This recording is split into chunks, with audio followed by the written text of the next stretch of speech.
warahmatullahi wabarakatuh. Semangat pagi. Apa kabar? Mudah-mudahan Anda dalam kondisi sehat, segar, bahagia, dan fit. Pada kesempatan kali ini saya ingin berbagi dengan Anda semua.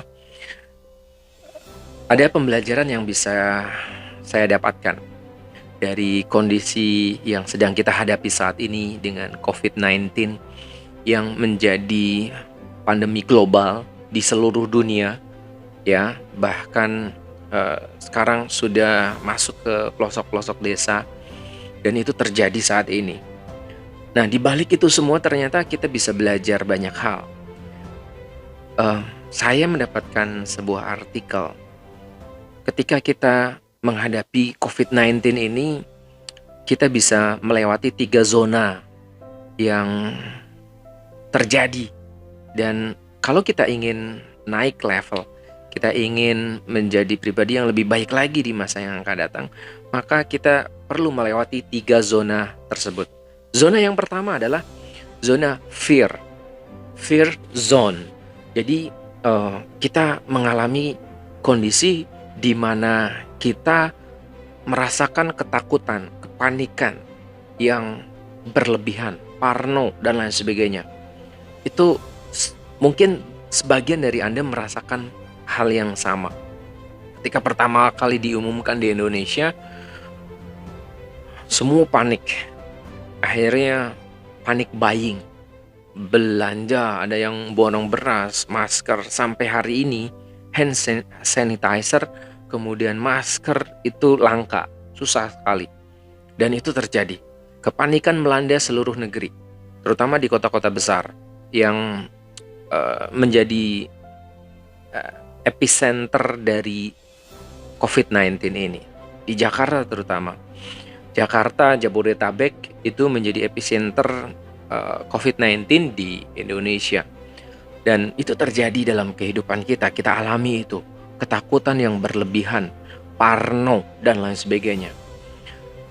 Mulai dari situ, yang dibutuhkan untuk bisa melewati zona tersebut adalah sebuah state, sebuah kondisi di mana kita perlu state yang memiliki self-awareness yang tinggi sekali.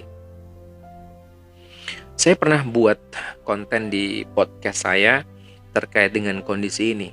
Sebenarnya state seperti apa sih yang kita butuhkan untuk kita benar-benar bisa melewati fase ini atau zona ini? Yaitu state atau kondisi di mana kita tetap tenang, tetapi tidak santai. Nah, kalau saya memberikan state itu adalah state awareness, kesadaran yang tinggi. Tenang banget juga enggak, tapi panik banget juga enggak gitu ya. Itu yang perlu dilakukan ketika kita berada di zona tersebut. Zona satu ini, zona ketakutan. Kenapa itu penting? Karena apa? Di fase ini kita harus benar-benar social distancing atau sekarang namanya physical distancing, dengan menjaga jarak. Kemudian kita harus cuci tangan dengan antiseptik, dengan sabun, dengan air mengalir, atau pakai hand sanitizer dan lain sebagainya. Itu kita lakukan itu, dan minimal 20 detik. Kemudian kita menjaga etika untuk bersin, batuk dan lain sebagainya ketika kita melakukan itu. Itu perlu diperhatikan sama-sama. Dan itu state yang kita butuhkan. Kemudian kita juga perlu memiliki sebuah state di mana kita bisa belajar gitu ya. Nah, kalau kita bisa melewati zona ketakutan atau fear zone ini, kita bisa lewati, maka kita bisa masuk ke zona berikutnya. Zona berikutnya itu apa? Zona berikutnya adalah zona belajar atau pembelajaran, learning zone. Ya, kita memperluas zona kita dengan kita menjadikan diri kita itu masuk dalam fase kita belajar. Belajar tentang apa? Belajar tentang banyak hal. saat ini, saat saya merekam video ini, dan mungkin saat Anda menontonnya ini, Anda sebagian besar saya yakin Anda sedang melakukan WFH di rumah, work from home. Sebelum COVID-19, WFH itu hanya konsumsi para perusahaan, ya karyawan dari perusahaan yang sudah lebih advance, yang nggak perlu banyak interaksi secara offline, tapi cukup online, yang penting tugasnya selesai dan lain sebagainya. Dan beberapa perusahaan sudah melakukan itu. Tetapi hari ini, kelas perusahaan apapun, mulai dari kecil, menengah, sampai yang besar, itu dipaksa, dalam tanda kutip, untuk melakukan WFH. Dan ketika kita menghadapi situasi yang baru ini, saya yakin kita semua belajar. Para pimpinan perusahaan belajar, para director belajar, para manajer, bahkan para staff itu belajar caranya bekerja di rumah secara efektif. Apalagi mungkin para mahasiswa, pelajar, kemudian para santri dan lain sebagainya, itu dipaksa juga untuk bisa belajar secara efektif. Dan bagi Anda, para provider e-learning dan lain sebagainya, itu bisa jadi ini kesempatan bagi Anda untuk memberikan yang terbaik, untuk menunjukkan kualitas terbaik Anda dalam membuat sebuah sistem atau platform untuk e-learning, dan itu bisa dimanfaatkan. Hari ini semua meeting, semua pembelajaran, semua interaksi dilakukan secara online. Oleh karena itu, ini juga proses belajar. Bagi para sales leader, Anda yang tadinya harus ketemu meeting dengan tim Anda, kemudian rekrut, develop, dan lain sebagainya, itu menggunakan offline. Hari ini Anda dipaksa untuk belajar gimana caranya tetap bisa berinteraksi, tetap bisa jualan, tetap bisa rekrut, tetap bisa develop dengan cara online. Mau nggak mau, suka nggak suka dengan dunia internet, dengan teknologi, sekarang Anda dipaksa. Dan ketika Anda dipaksa itu, muncul sebuah kesadaran. Balik lagi, awareness.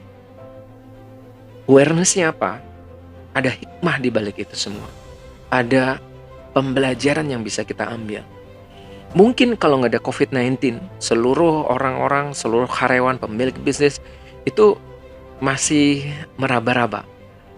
Ini gimana kalau kita menggunakan work from home?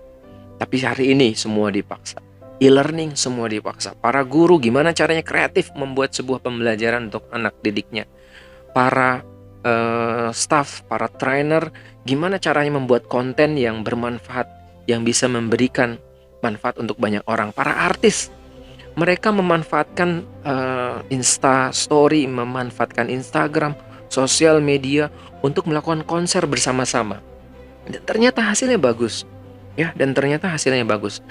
Jadi kita kadang butuh kondisi krisis untuk kita bisa menciptakan sebuah ide-ide baru, sebuah pembelajaran, sebuah turning point yang bisa kita lakukan sehingga kita bisa melakukan dengan lebih baik lagi.